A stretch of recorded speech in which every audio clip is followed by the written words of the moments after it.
Dear Mr. President, my name is Connor Smith, and I'm a student at Montgomery Blair High School in Silver Spring, Maryland. I would like to talk to you about the future of education in the United States. Being a student, I think I'm in the unique position to address you on this issue, and you, being the president, are in the position to resolve this issue. There is a significant amount of evidence that shows that the quality of education in the United States is not as high as it should be.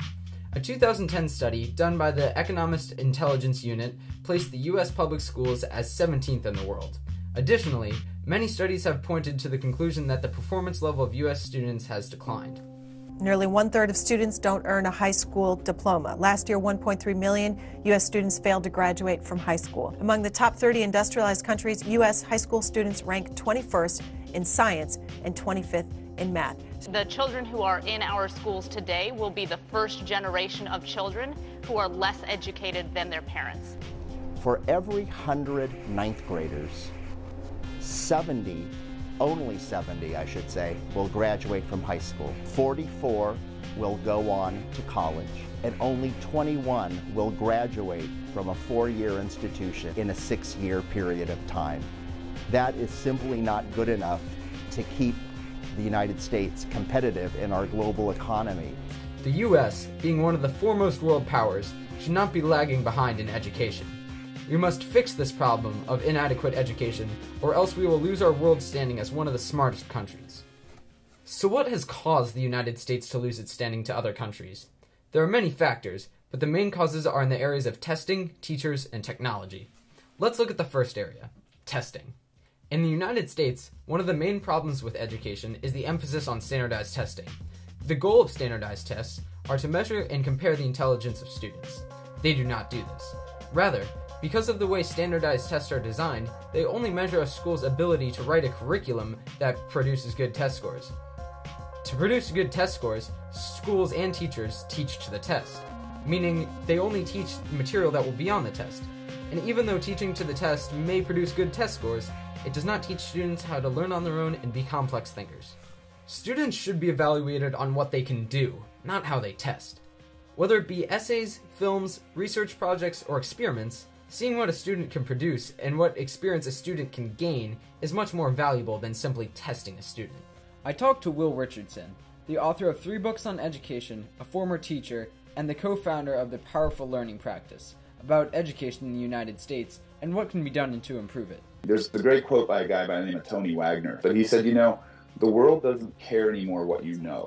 The world cares about what you can do with what you know. And so I think that colleges and employers, even though it's a little bit more time consuming, I think they'd be much better off, especially in this moment right now when we have the web, when we can publish so much of our stuff, when we can share so much of our stuff. I think they'd be much better off looking at, well, what have you guys done? Some may say that without standardized testing, there's no good way to evaluate the ability of students. It is the opposite, however. There are many good ways to evaluate student performance, and standardized testing is not a very good way. The United States must put less of an emphasis on standardized testing and more of an emphasis on what students can do with their knowledge. The second cause of the worsening quality of education in the United States is the decreasing quality of teachers. One of the reasons that Finland, the nation with the highest rated schools in the world, has a high level of education is because their teachers are respected. They have professional teachers who are considered professionals, who are well paid, who are committed to excellence. The historical reason for the declining quality of teachers in the United States stems from the fact that up until the 1950s, with the exception of World War II, the status quo for women was to either be a housewife or to take on a profession such as teaching. Because teaching was one of the only jobs a woman could have, only the most intellectually advanced women taught, and because of this, the quality of education was high. In the past 60 years, however, the suffrage and women's rights movements have changed the types of jobs that women can have, and thus, the more educated women left their jobs as teachers to pursue more worthy careers. This is not to say that women's rights are bad, but rather that the United States must reinvest in high-quality teachers that have been lost in order to increase teacher respect and the quality of teaching in the United States. The third area that has affected the quality of education in the United States is technology. Recently, with the advent of many technologies, schools have incorporated computers, electronic whiteboards, iPads, and other technology into the curriculum. Unfortunately, schools have only incorporated technology into their 20th century curriculum, not embraced the ability of technology to fundamentally change and improve learning by changing their curriculum. So most schools, what they'll do is they'll take laptops or iPads or whatever, and they'll hand them out to teachers and students. And then they'll just keep delivering that same old curriculum in a digital way using those devices. So it's still the same book, it's still the same worksheet, it's still the same project, whatever it is. Nothing really changes except the way that stuff is delivered. Why is changing our curriculum to adapt to new technology so important?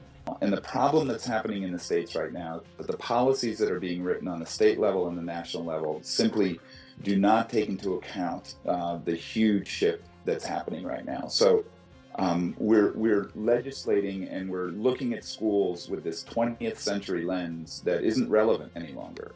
And until we can get our brains collectively wrapped around these types of shifts that are happening and the implications of these shifts for schools, I really do think that we're in many ways shortchanging the kids that are in our school systems right now, because the world that we're preparing you for pretty much doesn't exist any longer. Some may argue that technology has drawbacks, such as the fact that low-income families in schools may not have access to technology, and that students often waste a large amount of time that should be allotted to schoolwork on social networking, watching videos, and other low-priority activities. Well, I mean, yeah, we have to find a balance, right? And certainly I waste time too when I'm online, and I'm online a lot. But I think what I've been able to do is just, kind of create my practice around the idea that there are times that I really need to be focused, and I can block out those distractions when I need to do that. And I think we need to help you guys and help, kids do that as well. Even though there may be some drawbacks, it is clear that they are solvable. Technology should not just be integrated into the curriculum, but rather technology can and should fundamentally change the way we learn in school. The United States has long ranked very highly in terms of education, giving birth to many of the greatest intellectuals of the 20th century, such as Edwin Hubble, Rachel Carson, Richard Feynman, and Ray Bradbury. But if we do not quickly seek to improve our education system, the next era of intellectuals may come from somewhere with more educational prowess. So, what then can you, Mr. President, do to improve education in the United States? There are 3 things. 1. Create a more equitable and reasonable way of assessing students, such as putting more weight on what a student can do, rather than on how a student can test. 2. Invest in a higher quality of teachers in order to provide a stronger education to students. And 3. Focus on using technology to its full potential, not just using technology to teach the same curriculum. Sincerely, Connor Smith.